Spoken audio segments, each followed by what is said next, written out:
po si Boy Abunda, isang kaibigan ng Gabriela, tagahanga rin po ni Lisa Masa. Si Lisa Masa, yan ang makabagong Gabriela ng ating panahon. Ang mahusay na leader, hindi nabibili at lalo hindi umatras sa namang laban para sa bayan.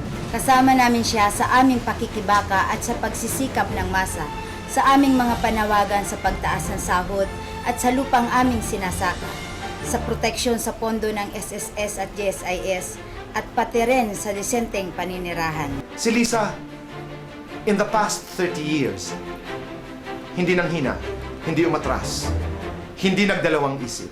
8 taon na nanilbihan bilang kongresista ng Gabriela. Isinulong niya ang mga batas tulad ng Anti-Violence Against Women and Children Act at Anti-Trafficking in Persons Act at marami pang mga mahalagang batas para sa mga kababaihan at mga kabataan. Si Lisa Masa at ang Gabriela, sa labas, sa loob, pagkatapos ng batas, ay tuloy pa rin ang laban. Mga kaibigan, kabaro at kasama, ako po si Lisa Masa. Ang tunay na makamasa ay may paninindigan para sa interes at kapakanan ng masa. Kasama nila at ipinaglalaban sila. Ito ang mga dahilan kung bakit Masa ako. Masa. Masa. Masa ako! Masa ako!